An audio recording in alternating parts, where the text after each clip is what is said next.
I see lots of new wholesalers out there struggle to get into our industry. And why? Because they don't have the basic steps to take or a clear path to know how to take it. So what are some of the challenges that you faced out there trying to get into real estate wholesaling? Drop me a comment below. I'll make sure to respond to you. So as I said earlier, guys, not having clear direction or knowing which steps to take can leave you dead in the water. So on this video, guys, I'm gonna give you the 10 steps to virtually wholesaling your first deal. See you in a second.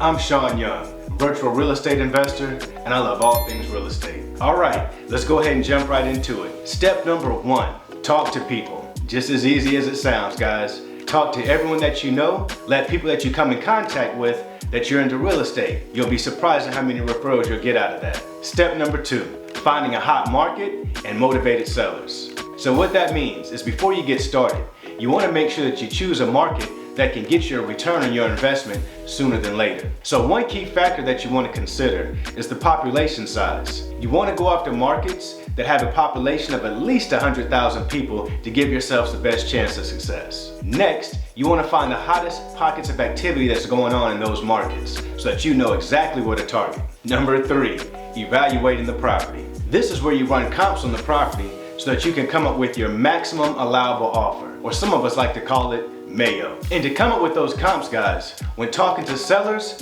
you want to find the lowest 3 comps, come up with the average, and that should be your ARV, or your after repair value target price that you use to target. And a quick rule of thumb, guys, when running those comps, remember, the lowest 3 comps would be for your seller, and the highest 3 comps will be for your cash buyers. Number 4, getting it under contract. This is when you get the opportunity to negotiate with that seller so that there's a profit in the deal for you and that there's a problem solved for them. And there's a book out there that I recommend called Never Split the Difference by Chris Voss. It'll definitely help you guys with your negotiating skills and the confidence that you need to close those big paydays. Number 5, marketing the agreement to your cash buyers. Now is the time to market the agreement that you have between your seller with your list of cash buyers. Make sure when you're running your numbers that you leave enough meat on the bone to make it an attractive deal for your cash buyers. And that brings us to number 6, negotiating. Our goal here, guys, is to build an actual true business. So we want to create situations that are win-wins for not only ourselves,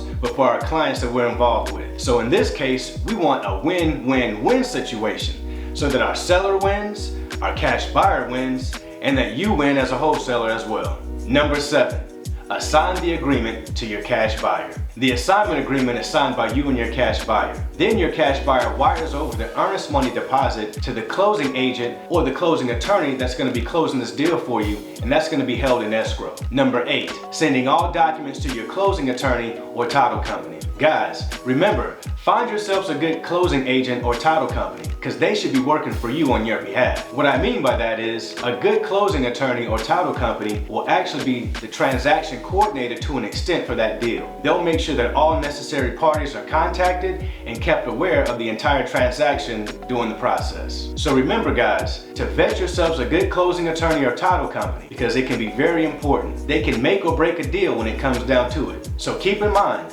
a good title company can make or break a deal in the long run. Number 9, closing the deal. This is where all parties sign all the closing documents and everyone walks away happy. And last but not least, guys, number 10, and that's prepared to do it all over again. Rinse, recycle, and repeat. Now in this video, guys, I discussed with you the 10 steps to virtually wholesaling your first deal. But if any of you have any more questions, be sure to subscribe to this channel and head on over to my website, ShaunYoungCoaches.com, and schedule a call with me today. Looking forward to speaking with you. And remember, help me, help you, help us all. I'll see you on the other side. This crown on my head, I'm seated on the throne. The top is so alone. Only thing that keeps me going is I know my city love me.